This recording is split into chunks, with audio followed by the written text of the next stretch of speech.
Hi everyone, thank you again for joining today's webinar entitled Unveiling the Future of Content Distribution. We will be talking about the secrets of distribution and differentiation for publishers and brands. And in addition to myself, we will be hearing from our guests today from dailymotion, Nexstar Media Group, and SheKnows Media. My name is Nina Munoz, and I am with the IAB. So just to start with a few housekeeping items, everybody who has dialed into the meeting today has been placed on mute by default to help mitigate with any background noise. However, we definitely do encourage interaction and engagement. So if you have any questions, please feel free to submit those. You can chat them to the entire group by using the text box, or you can chat them directly to the moderator by clicking on the person icon. We will be leaving time at the end for questions, so feel free to submit any that you have as we go along today. Before we get started into the bulk of today's content, I do want to provide a minute of context about the IAB for those of you who may not be familiar with the organization. We are the Interactive Advertising Bureau, and we are a trade association for digital advertising. We work across the media and marketing industries to help them thrive in a digital economy that we know is changing very quickly. And within the broader IAB, we have a few centers of excellence that allow us to focus our resources on the areas that really matter. One of those being the Video Center of Excellence. And our mission within the Video Center is really to help simplify the video supply chain and provide best practices to drive the continued growth of the video advertising ecosystem overall. So you'll see that this video center is comprised of top publishers, ad tech enablers, marketers, and brands, and we work very closely with them throughout the year to accomplish all of our initiatives. Our main priorities really fall into these four main buckets. We are working to facilitate the advancement of video everywhere. We are educating the marketplace on latest digital video trends with white papers and research. We are promoting best practices to ensure optimal user experience. In the last year, we've published some buyer guide around vertical video ads, as well as how to target through advanced TV channels. And last but not least, we collaborate across the industry to drive thought leadership. We can't do any of this without the support of our members, and so we were really excited to partner on this webinar today to talk about how publishers and brands can really succeed in this ever-changing digital economy.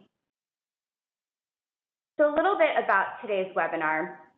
We all know that the media landscape is crowded, and it seems like consumers have an infinite amount of choices to receive their entertainment, their news, their information. And so it's more important than ever before for publishers and brands to establish a unique value proposition that will help them cut through the noise. So over the course of the next hour, we will be discussing three overarching themes. One, how to build trust throughout your distribution strategy. Two, how to ensure to maintain your journalistic integrity. And three, how to monetize your own assets. So with that, I will introduce today's participants. I've already introduced myself. This is Nina Munoz with the IAB. We are also joined by Claudia Page from dailymotion, Anthony Katsur from Nexstar Media Group, and Jennifer Gaonach from SheKnows Media. And I'll give them each just a moment to introduce themselves.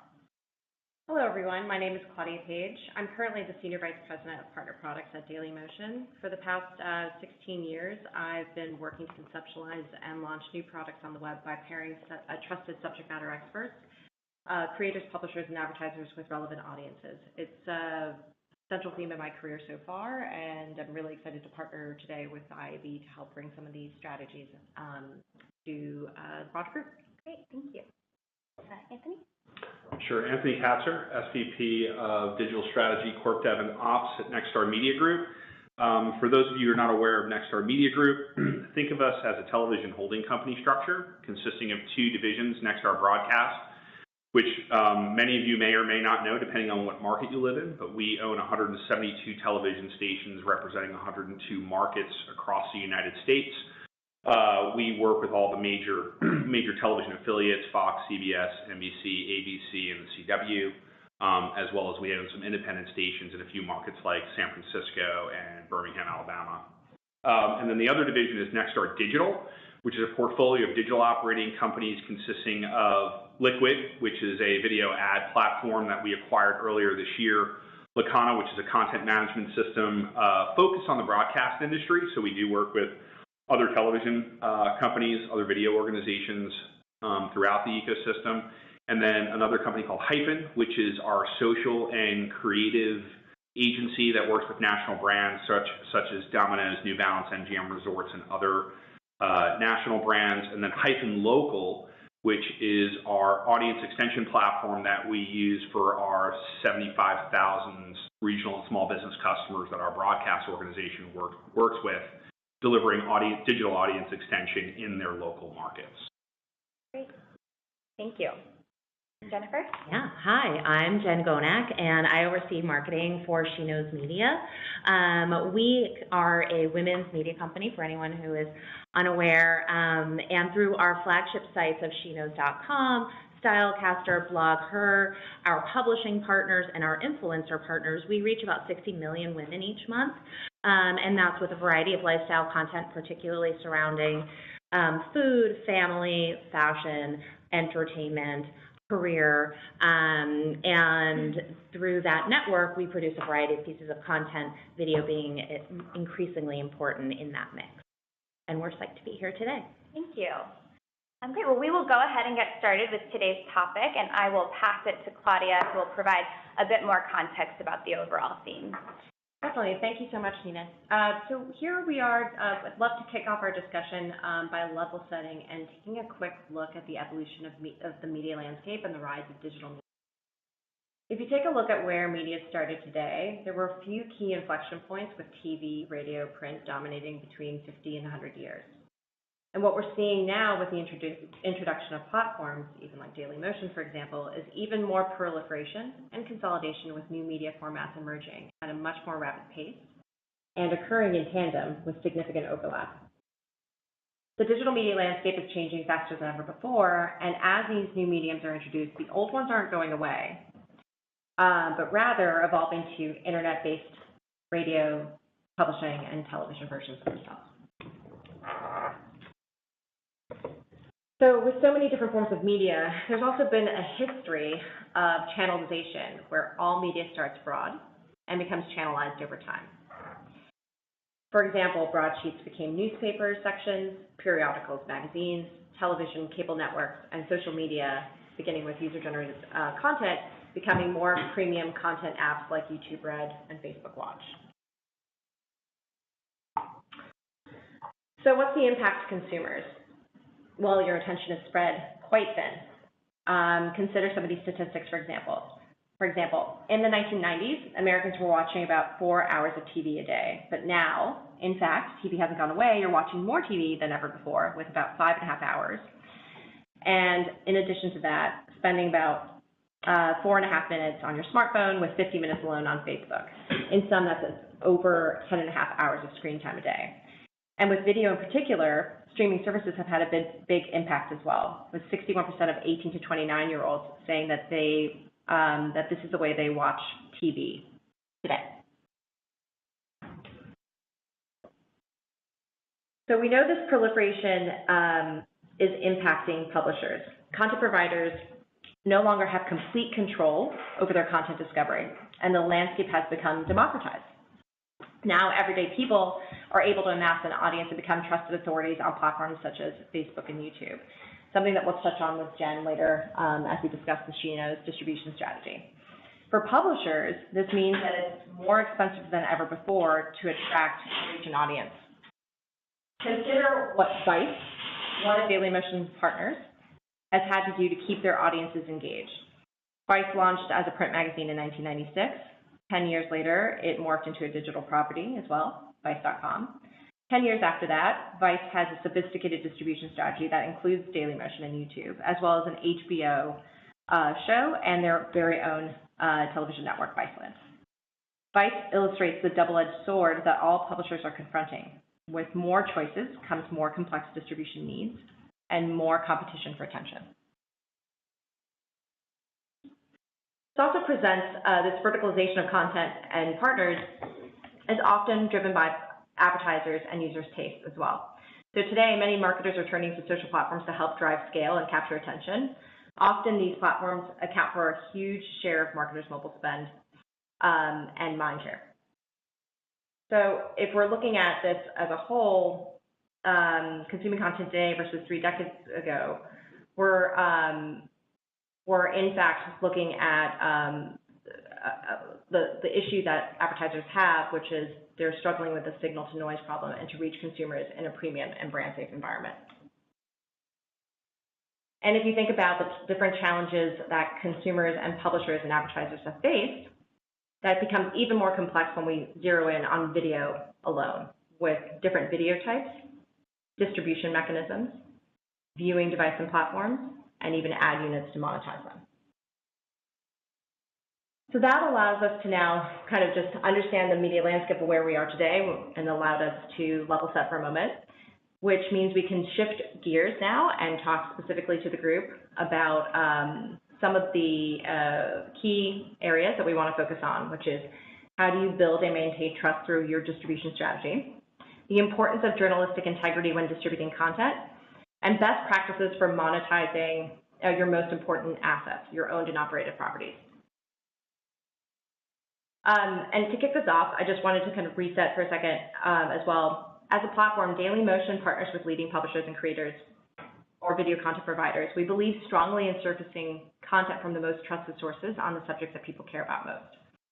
Platforms alike are thinking differently about how to surface content from media companies, which has had an impact on your respective distribution strategies. So with that in mind, and I want to kick this over to Jen first, how do your teams build stories and customize them per platform to ensure that they are relevant and specific to those platforms, specifically video? Sure. So, across the board for us, the story is paramount. That is what we focus on, regardless of whether the video concept comes from our editorial team, our video team itself, from me on the marketing side, from any of the creators and influencers that we work with. That really becomes the foundation of everything that we create. And our video team is amazing. They go and they create a main video, and from that they customize it per platform because it's not a one-size-fits-all. We understand that people are consuming different lengths of video, different ways that they kind of take it all in. So in an article or on YouTube, we kind of lean on that for our longer format type content. That's more your 16:9 orientation, the standard thing that you think about, but that is not where it ends. When we're doing something on Facebook, we're doing a social cut, it's generally square with burned-in captions.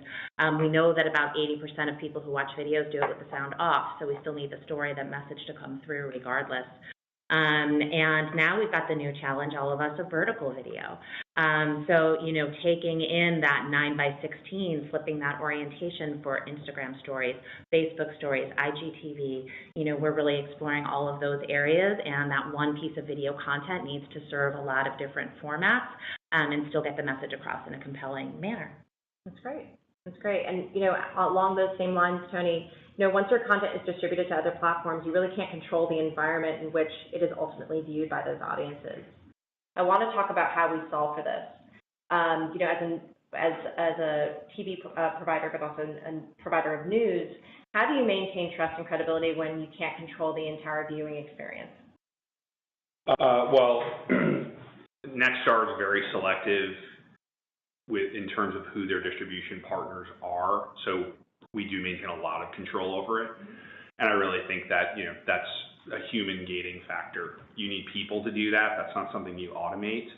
And we have an explicit whitelist of people that we'll partner with in terms of what we'll distribute our content, because it is local news and information. In today's day and age, I think your distribution partner matters just as much as the quality of the content itself for news to retain credibility. So the way we do it, it's a very manual process, and we have an explicit whitelist that we go through in terms of who we will distribute our content to, and sometimes it's even conditional how we'll distribute our content. Does that change or shift even your strategy with respect to like natural disasters or tragedies, similar to stories that you might cover like the Las Vegas incident? Yeah, we own a station. We own the ABC affiliate in Las Vegas, and during the shooting tragedy last year, we do have a partnership, for example, with CNN. We distribute. It's actually a bidirectional partnership. where we did distribute content to a CNN affiliate, right? But, trusted, known, credible news source. Again, that same whitelist applies in terms of who we'll distribute content to. We're pretty strict about it. Another example is we own a station we own the ABC and the Fox affiliates in Albany, New York. So when there was that tragic car accident, it seems like all local news revolves around tragedies and natural disasters. But when that tragic car accident happened where 20 people were killed in the limousine accident, the same whitelist applied. We're pretty strict in terms of who we will distribute our content to. Again, a lot of it comes down to, are they credible, good partners? And frankly, we typically look for a quid pro quo in terms of content partnerships, right? So if we're gonna partner with you on a basis, we would expect the same in return. Makes sense. Thank you. Jennifer, the team at SheKnows understands that the fragmented media landscape, understood the fragmented media landscape, and that social media influencers were an excellent trusted distribution channel to leverage. Can you talk a bit about your distribution strategy and how it's changed over the past few years to include creators through the acquisition of BlogHer? Absolutely. BlogHer was a great complement to the overall SheKnows philosophy because we both believe that women's collective voices hold boundless power. There is something in the coming together of women sharing their stories, and that becomes an important, I think, foundational element for why our companies were compatible. We, as SheKnows, really enjoy the, I think, somewhat unique position of speaking to the entire country, not just the coast like a lot of media companies do. And BlogHer also had its roots throughout the country as we're thinking through mom bloggers and food bloggers and fashion and beauty, where all of a sudden SheKnows saw an opportunity with influencer where they were creating the media company of one. They were really out there. Not all content is good content, but certainly as influencers started to amass their audiences and their points of view, they were able to wield some of the power that actual media companies do, and kind of BlogHer seeing that opportunity and corralling it, what became a really powerful combination. They were the #1 brand with credibility in the space, and they still are today. So these creators kind of provide this two-way distribution channel for this. They lend an authenticity, I think, that many traditional networks lack. And, through our ability to be able to curate that partnership, we're able to rely on the sort of safety and the premiumness of the network as a whole. I think what's interesting about our two brands, SheKnows versus the Nexstar, is we're news and information, right? Where you're informational, but it's not entertainment. It's information as a service, right? I think. Lifestyle programming. News. So I think we are, not so that I'm not saying you don't have high standards, it's just our standards are different as a news organization. We have to be very sensitive, particularly in today's climate, in terms of how we distribute our content, who those partners are. And we'll get and we do as well, of course. Sure. We've got advertisers, the same ones that you probably do, that have the same kind of brand sensitivities and all of that. And so while it's a different standard, I think we're both really looking to make sure that we're putting out good information and we're not perpetuating, any of the fake news that's out there. Yeah, and a lot of our sharing partnerships are typically local or regional in nature, because most of our news and content is local and regional in nature. Again, unless there's a hurricane or some natural disaster or tragedy that achieves national attention, that's really where the decisions of how we distribute to national partners come into play. So because we're so local and regional, bulk of our budgets are local and regional advertisers. We don't deal with a ton.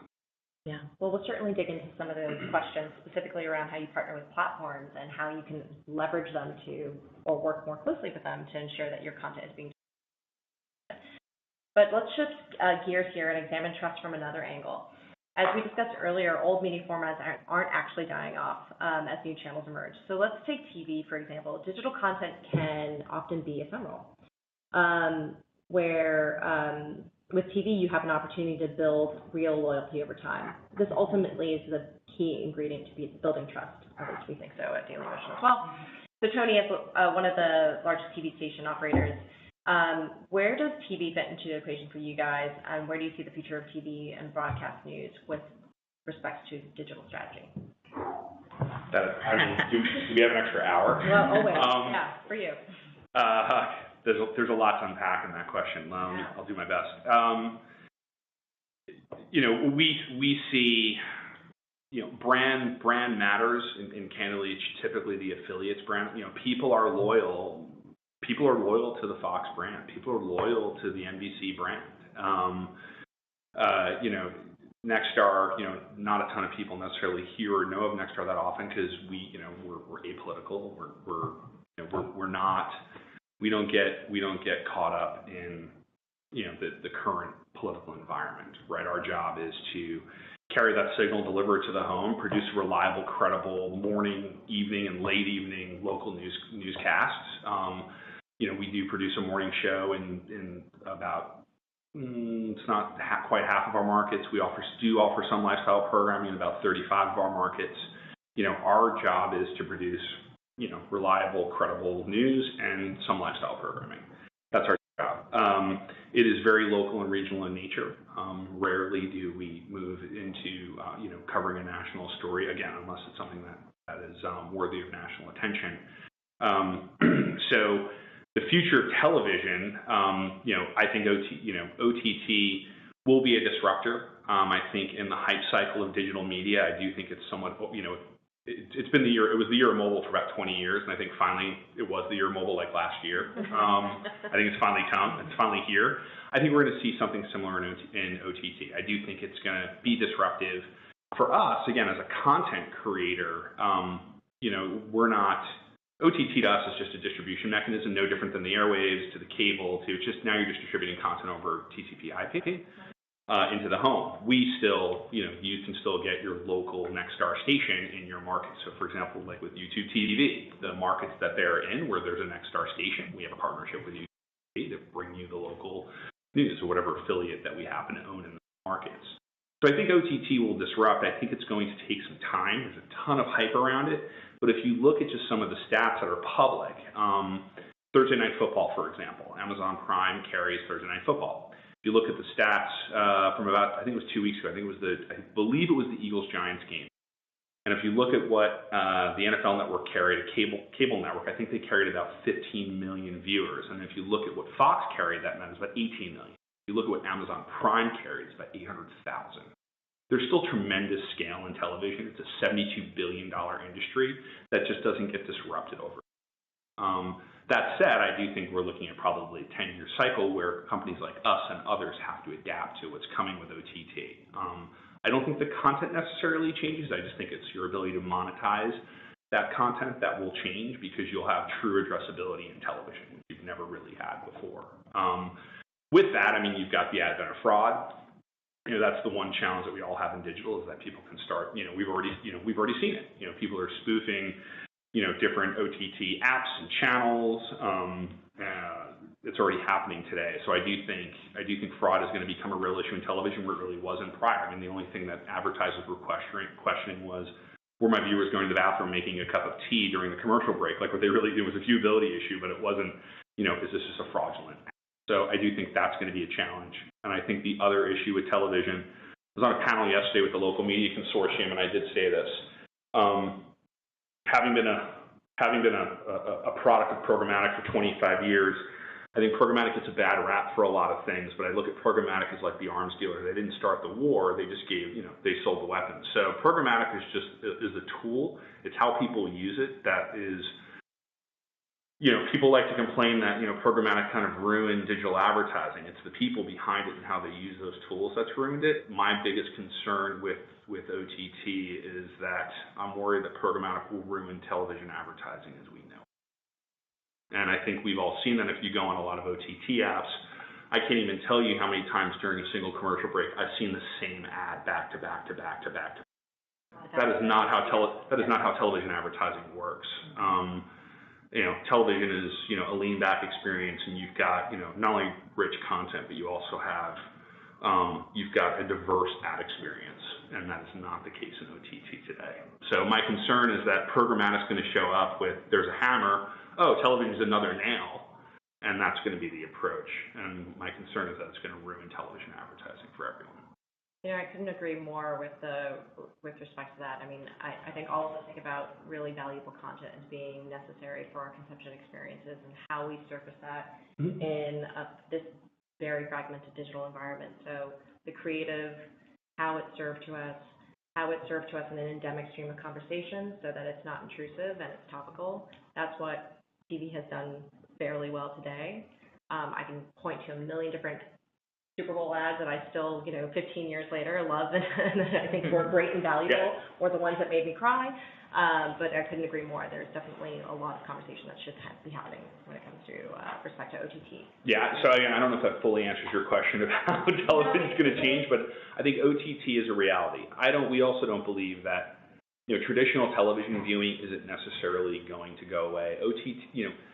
TV, for everyone in this room and all the folks on the webinar, television to many of us is a lean back experience, right? It's a rainy Saturday, I got nothing to do, and I just want to sit back. And, I was lamenting on Facebook a few weeks ago, like, what's lost in the OTT experience is channel surfing, right? There's nothing better than that, rainy winter afternoon, and you're like, I'm just surfing, and you come across, I don't know, Shawshank Redemption, you're like, oh, I'm parking it here, like, I'm good, right? Someone go someone go pour me a cup of coffee.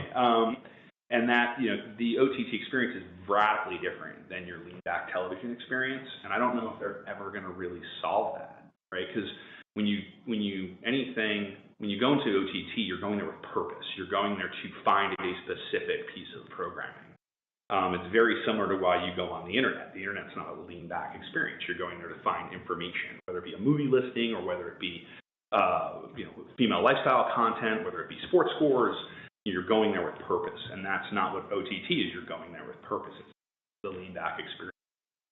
So I don't think OTT is going to solve that. So, I don't think the bottom drops out of traditional television.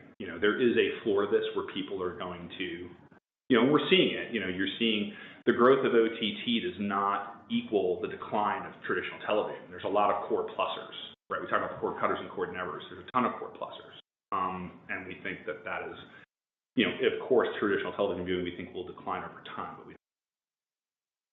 That makes sense. Actually, this allows us to segue nicely into the discussion around the importance of journalistic integrity when you're distributing, particularly on platforms or OTT. With consumers having a plethora of options when it comes to media consumption, maintaining journalistic integrity when distributing our content through channels like social, Facebook, YouTube, digital, whether you were talking about YouTube TV earlier, or various digital strategies and even OTT. Tony, I wanted to segue directly to this and then come to Jen.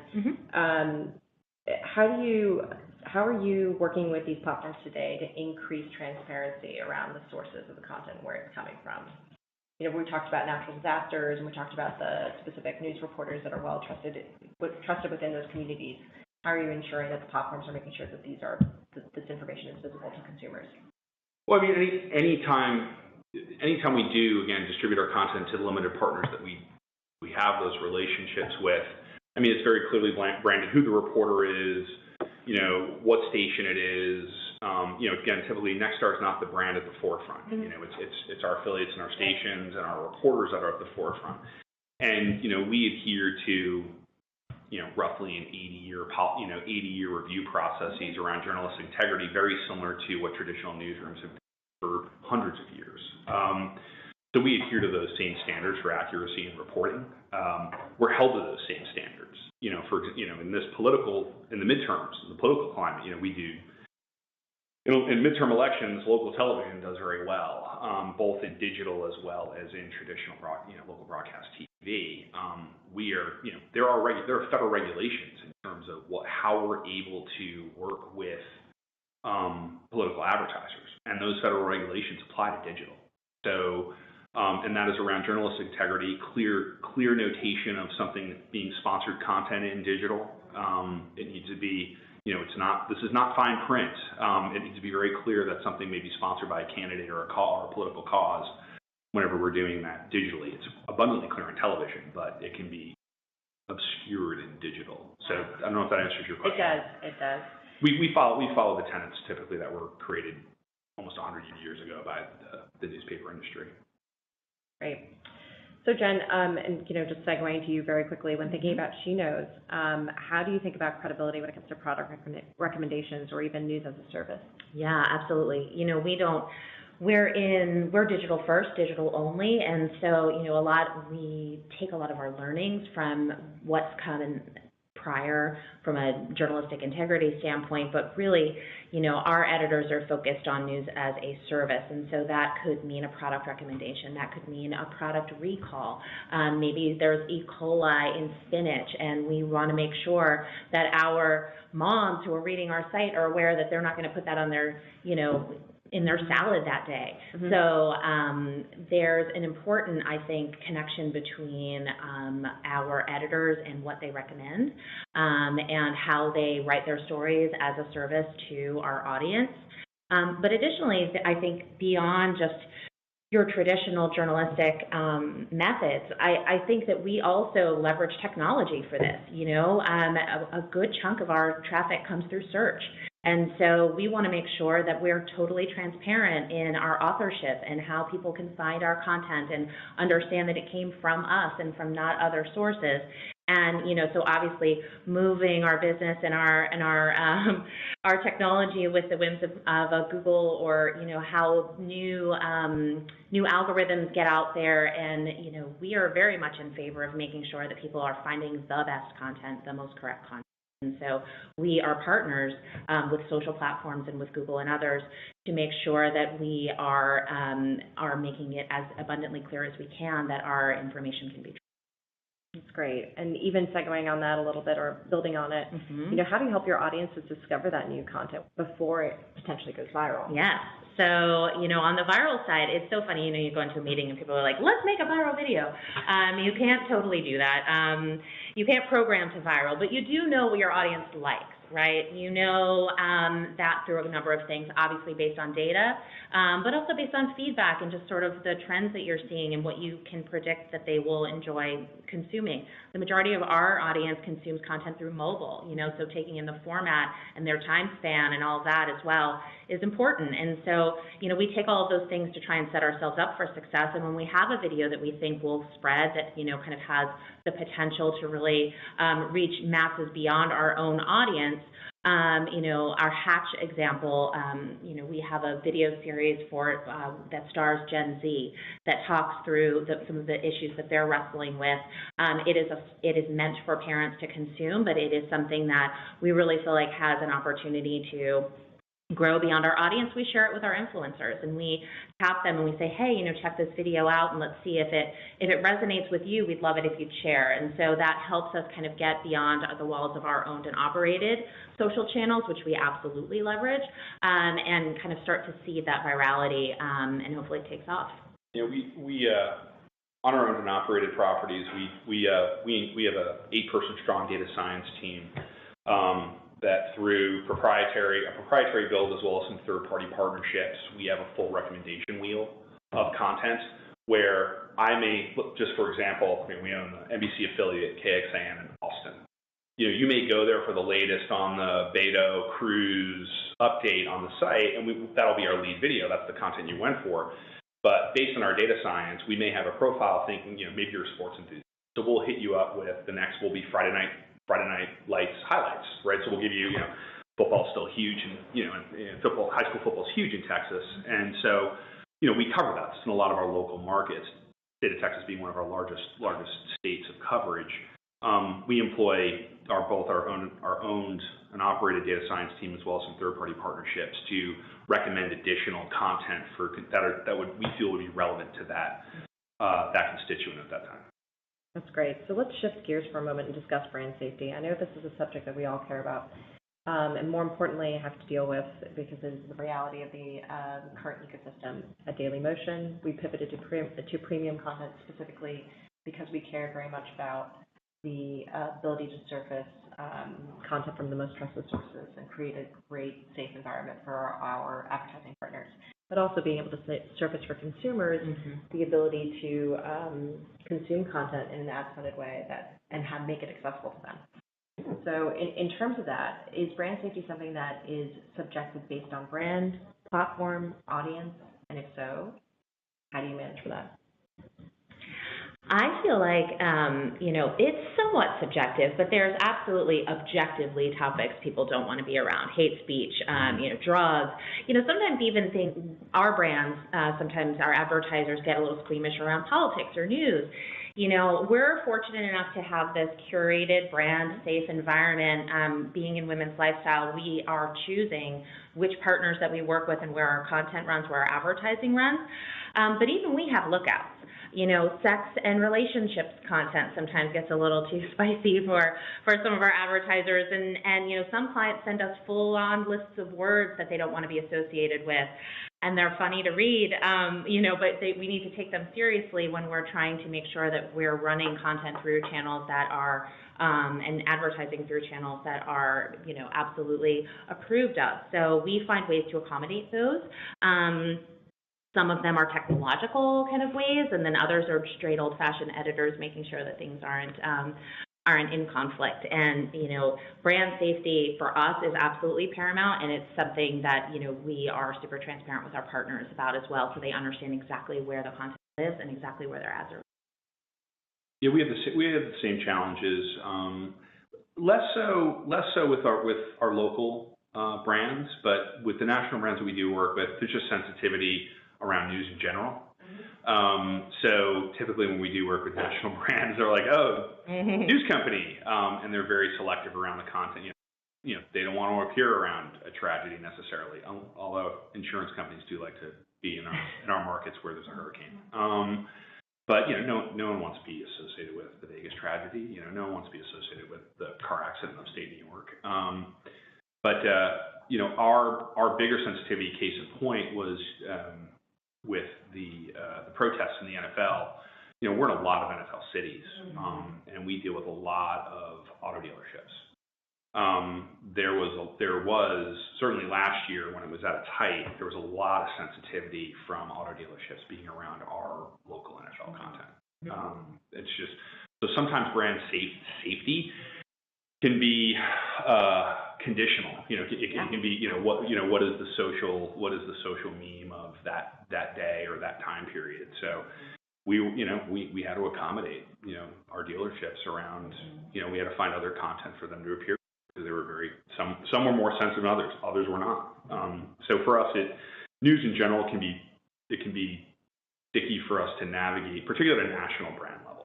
I think our small business customers are less sensitive to it because people are there to capture news in their market, and our clients are in their market, so they want to get their message out to their customers as long as they're in their market. So I think they're less sensitive to brand safety. Not totally insensitive to it, but they're less sensitive. Yeah, that makes perfect sense. And I think the platforms have sort of taken their own way towards learning how best to partner with brands, to really ensure brand safe environments. But going back to 2009, when I remember earlier days of social media platforms and tragedies associated with search results and brand advertisers appearing at the top of, let's say, a plane crash, that was those were kind of interesting times. But they have definitely evolved to ensure that they are taking into account all of the factors and learnings from publishers and content providers. Yep. So we can move on now because I know we're closing in on time, but we really want to focus on best practices for monetizing publishers' most important assets, which is your owned and operated properties. So making sure that we can touch on this for the audience. In 2018, digital video ad spending will grow nearly 30% to $27 billion. That means video ad spending will make up 25% of our U.S. digital ad spend. What's working best in terms of monetizing video on your O&O? And are there success stories that you'd like to highlight? I'm going to start with Jen. Sure. For us, it's really branded video, and particularly those that are influencer-driven.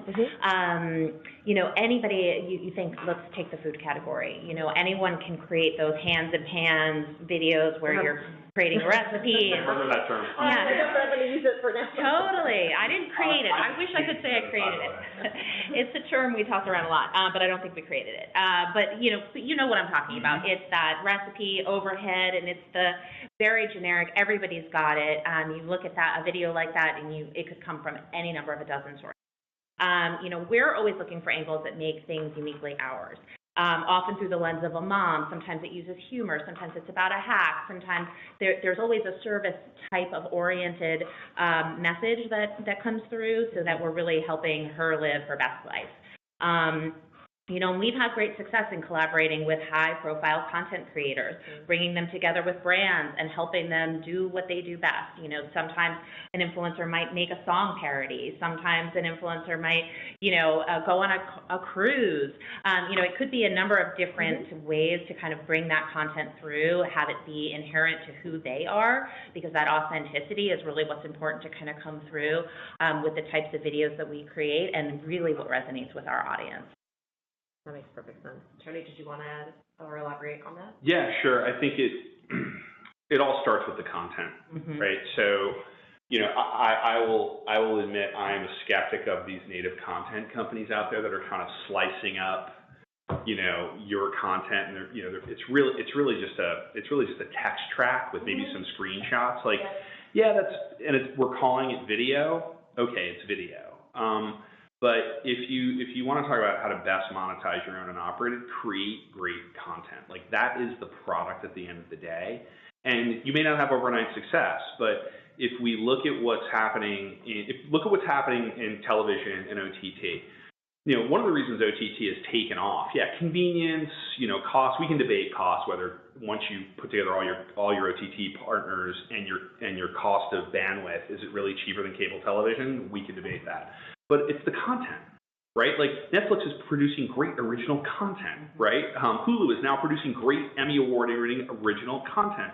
You know, I don't know anyone who's watching How I Met Your Mother. I'm sorry, I just don't. And it's, you know, there's no reason that something like Black Mirror could have been just as successful on CBS versus Netflix, right? So it starts with great content. For anyone who's on the webinar, like, again, you're not going to necessarily achieve overnight success with great content, but if you're consistent with it, you will drive an audience, and you'll drive an incredibly loyal audience. So it starts with the content at the end of the day, and that's I think that's a universal truth across all mediums, right? New York Times, great investigative journalism. Washington Post, great investigative journalism, and they're having banner years. I mean, you could argue it's due to the political climate, but they're producing great content around the political climate. I think second to that is understanding your audience, and I do think that comes down to data science. And I think first-party data is overwrought in our industry. I don't think you necessarily need to create first-party data to resell it. I think you need to create first-party data to understand the value of your audience, the content that they enjoy, and even maybe give them content that could be on the edge to either drive new audience or, surprise your audience, delight your audience with things that maybe they didn't expect. So I think data science is important from a first-party perspective to create more of that great, compelling content.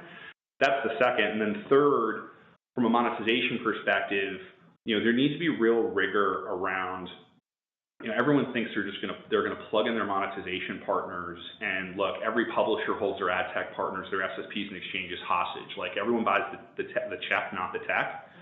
It's really about employing best practices in your rate card around what you're willing to monetize programmatically versus direct sold. And look, everything that is direct sold is moving to programmatic execution. So why should not your open marketplace reflect your direct sold rate card? So I think there are a lot of best practices around holistic net revenue yield that publishers need to leverage and lean on those partners. Lean on your Rubicons, lean on your liquids, lean on your indexes, your app nexuses, your open X's, et cetera, et cetera. So your dailymotions, if they're a partner, lean on them for best practices. And I don't think enough folks do. We did up until recently. We started saying, hey, what is a best practice? What should we do here? So I think it's a combination of content, great content, understanding your audiences and what they need, and then putting together revenue best practices through your program. Have those programmatic executions reflect your direct sold best practices. That is a great summary. Thank you, Tony. If we touched on some of this, so maybe it might be redundant, but I'm going to just go ahead and ask it anyway, in terms of some of the challenges that you might face in in this environment. Did you guys want to maybe touch on some of the specific challenges you might face? Yeah, I mean, one that we haven't really talked about necessarily is inventory. Like, we are challenged with creating as much video content as can be consumed, and that we can run ads against or make branded and sort of infuse with a brand's particular product or service. So I would say, from our point of view, we can't make the donuts fast enough. Like, there can't be enough kind of content flowing through these channels, particularly because our audience is mobile and they're consuming through the phone and they're just sort of eating it up. And then we've got these snackable videos, and we want more. And so that's where partnerships and where influencers and our partner network comes through to kind of help us supplement and feed that appetite. Makes perfect sense. Great, and I'd love to jump in with a question. This has been great conversation thus far. A lot of what we talk about at the IAB is kind of like thinking beyond the traditional 30-second, 15-second ad and really leveraging innovation to create that two-way connection with consumers, which is increasingly important in a world where we're seeing everything go direct to consumer, from brands to media entities. And so I'd love to get your thoughts on how you're thinking kind of beyond that traditional 15, 30-second ad and using that to create that two-way connection with consumers. So I can happily jump in here. Thanks, Nina. Something that Dailymotion has definitely thought about is how do we, with the shift away from UGC and a premium environment, how do we create engaging experiences for our audiences? And we care about content first. Right, so we're really focused on that content experience. How are we surfacing that great content, to Jody's point, then also enabling those content partners to monetize that great property, content property, so that they can engage directly with their audiences in more direct ways. So direct to consumer is definitely something that we're thinking about when it comes to video ad formats, things that are potentially not necessarily interrupting the video itself, but could be supplementary to that experience. And it could be anything related to just very high level, not to give a very specific example, could be a music video with a specific artist and then their specific product being sold alongside their content. So those are things that we're definitely thinking about and we'll be experimenting with in the next year. So you'll see, I think, other platforms too thinking about this evolution, and publishers with great native advertising solutions also thinking about similar execution. Great. Yeah, I mean, we do, you bring up a lot of great points there, where we're also kind of looking through the lens of what the overall experience is, right? So we do takeovers, there are extensions, even offline extensions for us. We run the Blog Herp series of events, and so we are creating content with our influencers and our content creators through those types of events, and then bringing them back so that they're not just a moment in time, and they have a digital extension and sort of a greater life that goes beyond that moment. So the video itself can be experienced while it's happening, it can be experienced later on through our social channels, it can be experienced with all of the content that we create around it, so that we really make more of a holistic experience. But I agree with you, that it is a challenge getting beyond that, 15-second. I don't know. I think a lot of the native executions that are coming to television, which I think will be OTT centric, right? Because that's what will afford that type of experience. And I think the 6-second spot, which everyone's talking about, and there's even now talk of a 3-second spot. I think those are gonna nibble around the ankles of the 30 and 15-second spot. And I'm not saying this because I'm a homer and I work at a television broadcast company. I'm 25 years in digital. I've kind of seen it all. But even with all my digital experience and all those years in digital, even before I started working for a television company, anytime I would be at home or out or somewhere, you'd see that 30-second spot or that 15-second spot that told a story. And I don't think there's anything better than a great TV commercial. Like that is the art of advertising. We've gotten so caught up in the technology and the science of advertising. The art form, in my opinion, is still that 30-second or 15-second spot. And there's nothing more impactful, to Claudia's point earlier, like there's that Super Bowl spot. Mm-hmm. Half the country watches the Super Bowl for the ad, right? And it's an event in and of itself. So I think a lot of the other things we talk about, again, big hype cycle. I'm not saying that that's not a viable advertising vehicle. I just don't think you can beat it. It's just there's time to tell a story. There's a script. There's emotion. You just can't. Mm-hmm. It's amazing when you think about someone going from zero to like laughter or zero to tears in that amount of time, which we've all done. We can all think about commercials that we've watched, those spots that really move you, particularly during the Super Bowl, but also other times. Anytime. And it's kind of amazing that in that short period of time you can elicit that kind of emotional response. And you're right, that's a special. What's the British department store? Every year they produce a Christmas. Harrods? Yeah, and it's celebrated throughout the country. Like, people are like, what's the Harrods commercial going to be this year? Like, talk about a brand built on a TV commercial. I mean, you're not going to get that with a 6-second spot. You're just not. Yeah. I think you bring up a great point that it really does come down to storytelling, right? Mm-hmm. What is that story?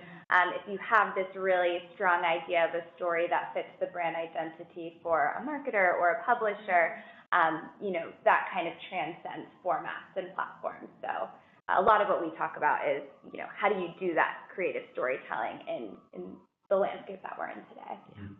Things can be tough. Great. So, if there are any other questions in the room, we can turn to a few audience questions because I know we have about 6 minutes left. So one question that came through from the audience, and I think maybe it's a question that we can start first with Tony.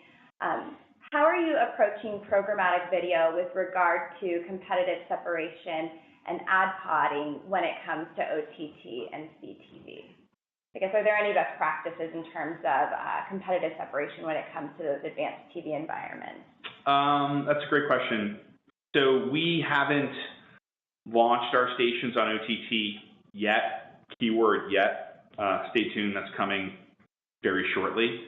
But earlier this year, not to self-promote, but earlier this year we did acquire a video ad platform called Liquid, and they have those capabilities to allow us to enforce competitive separation as well as contextual separation. So if we're putting, if there's news about, if there's take the automotive accident in upstate New York, we're probably not going to run an auto spot during that piece, right? We'll contextually separate, and we can competitively separate today in our digital video. We're just going to apply those tenets to OTT. We bought a video ad company to do that. So we talked a lot about the different ways that you can distribute your content, but when it comes down to it, how are your companies thinking about measuring the success of those distribution strategies? Are there specific KPIs you're leaning on? I know that can be a challenge for some. Yeah, absolutely. I think sometimes, so we rely pretty heavily on information from a multitude of sources, as I'm sure everyone else does, and some of them per channel. So we've got different social measurement tools versus what's happening on the web versus what's happening even competitively as we're looking at various studies through Nielsen and whatnot. So sometimes that information can be a fire hose, right? You just get all of this stuff and you get soaked in information and you don't really know what to do with it. And so, it's been really important for us to focus on what our KPIs are and also to infuse our entire company's culture with understanding what that is. We no longer have the concept of, well, creatives just do this, or, the wonks over here, they're the ones looking at the data. We all need to understand the data because it helps us each do our own job from our point of view, and that includes our editorial team, that includes our designers, that includes our video team, that includes us, certainly from a marketing standpoint, biz dev, you name it, because without that foundation and understanding of the information in our business and sort of what our business goals are, we're never going to drive that forward. It's just going to be lots of bursts of information or people that are like, oh, I don't understand what that is, this just looks pretty, and that really is not the way we can operate in today's world. So, we have a lot of information that comes at us, and I think the challenge is trying to figure out what do we pay attention to, what are actually the drivers for our business that move it forward, and what is, directionally good information to pay attention to, and what is actionable, from a data standpoint. I think that's a great point. A lot of what we talk about is like, the industry has technological problems of like how to measure things, but you bring up a good point of sometimes it's organizationally, right? Like how do we get these different pods of people aligned on the same vision and working towards the same goal? Yep. Do you have anything? I mean, when you ask about KPIs, when we do distribute our content, we look at a couple things. If we're distributing our content to drive people back to owned and operated, of course we look at how many folks we drove per channel. You know, a big driver for us, of course, is Facebook, and we're very selective in how and what we publish there. But if we're distributing content through other third-party partners, not Facebook, we typically look at reach and VTR, view-through rate. So reach gives us an absolute count of audience, and then VTR gives us a sense of how engaged the audience was on the content. VTR on the content, not on the ad. You know, if we're getting over 75% VTR, then we're like, oh, okay, we've reached X and we delivered engaging content. Those are two KPIs we look at. Mm-hmm. Great. Definitely even as a platform, and you know, one of the potentially lesser known products of dailymotion today is that we're actually an OVP provider for the publisher ecosystem and broadcast ecosystem. So we partner with publishers, give them this specific data point so that we can provide them with video, enable them to ingest and distribute their content, but give them back these audience KPIs that are really necessary for them to optimize video on their own platforms. And as Tony mentioned, VTR is exceptionally important to that understanding, but the ability to also very flexibly accommodate their own BI tools so that they can enable all of that ingestion of data into their own ecosystem, better understand it. I think with 1 minute left, this might be one last good question to end on. We talked a lot about the current state of the video landscape. I'd love to know what all of your predictions are, let's say in the next 5 years, for what's to come in the video landscape, with specifically with content distribution or beyond. It's the year of mobile. No. No, I think it's probably what I opened with. OTT is going to continue to be a force. I just think it's going to happen more slowly than I think a lot of people realize. Again, just look at those Amazon Prime numbers. And you can hop on Twitter, or you can do the research. Anthony Krupe, who writes for Ad Age, covers television. He's a great writer. He typically posts the stats. I'd suggest following him on Twitter. He typically posts those stats every Tuesday. He'll post the football stats. So I think OTT is going to continue to be a disruptor. You know, all joking aside, more and more people are consuming, you know, the transition to mobile. Everyone's just consuming more video on mobile. So I think the ability to have lightweight OTT experiences on your mobile device are going to be key, as well as mobile web. I mean, a lot of news and content is mobile web. I mean, roughly 70% of all of our content is consumed mobile web, not app. You know, you click on a link and you go to our mobile website. So I think OTT and mobile specifically are going to continue to disrupt, and that's where the audiences are coming to head. And I just think OTT is not going to happen as quick as everyone thinks.